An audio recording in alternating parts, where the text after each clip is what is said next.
A história do Brasil começa com a chegada dos primeiros humanos na América do Sul há pelo menos 22 mil anos AP. 13, em fins do século XV. Quando do Tratado de Tordesilhas. Toda a área hoje conhecida como Brasil era habitada por tribos seminômades que subsistiam da caça, pesca, coleta e agricultura. Em 26 de janeiro de 1500, o navegador e explorador espanhol Vicente Yanes Pinzón atingiu o Cabo de Santo Agostinho em Pernambuco. Aos 22 de abril do mesmo ano, Pedro Álvares Cabral, capitão-mor de expedição portuguesa a caminho das Índias, chegou em Porto Seguro na Bahia, tornando a região colônia do Reino de Portugal. 2. Na década de 1530, a coroa portuguesa implementou uma política de colonização para a terra recém-descoberta que se organizou por meio da distribuição de capitanias hereditárias a membros da nobreza. Porém, esse sistema malogrou, uma vez que somente as capitanias de Pernambuco e São Vicente prosperaram.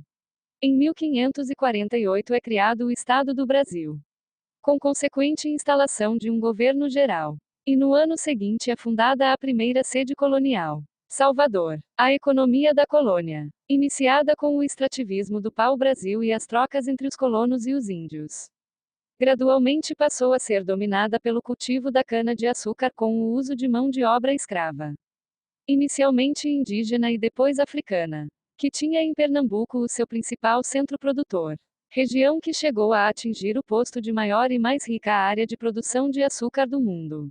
4. No fim do século XVII foram descobertas, através das bandeiras, importantes jazidas de ouro no interior do Brasil que foram determinantes para o seu povoamento e que pontuam o início do chamado ciclo do ouro, período que marca a ascensão da capitania de Minas Gerais, desmembrada da capitania de São Paulo e Minas de Ouro. Na economia colonial, em 1763, a sede do Estado do Brasil foi transferida para o Rio de Janeiro.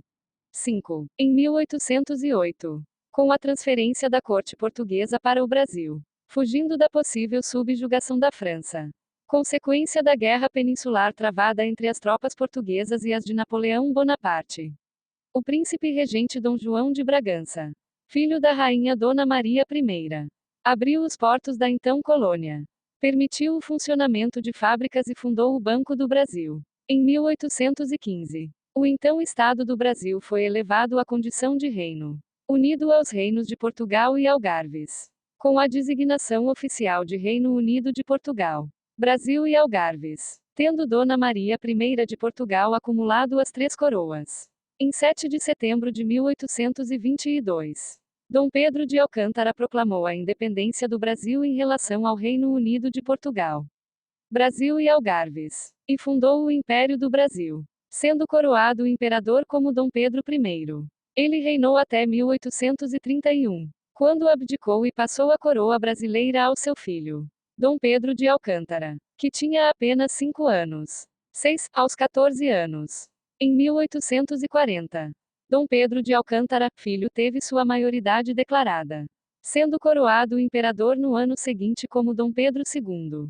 Em 1888, sua filha, a princesa Isabel, assinou o decreto que extinguiu a escravidão no Brasil, conhecido como Lei Áurea. 7. No dia 15 de novembro de 1889 ocorreu a proclamação da República pelo Marechal Deodoro da Fonseca, dando início à chamada República Velha, que só veio a terminar em 1930 com a chegada de Getúlio Vargas ao poder. A partir daí, tem destaque na história brasileira a industrialização do país, sua participação na Segunda Guerra Mundial ao lado dos Estados Unidos, a transferência da capital federal do Rio de Janeiro para Brasília, e o golpe militar de 1964, quando o general Castelo Branco assumiu a presidência. A ditadura militar, a pretexto de combater a subversão e a corrupção, suprimiu direitos constitucionais, perseguiu e censurou os meios de comunicação, extinguiu os partidos políticos e criou o bipartidarismo. Após o fim do regime militar, os deputados federais e senadores se reuniram no ano de 1988 em Assembleia Nacional Constituinte e promulgaram a nova Constituição, que amplia os direitos individuais. O país se redemocratiza, avança economicamente e cada vez mais se insere no cenário internacional. Sayang sekali.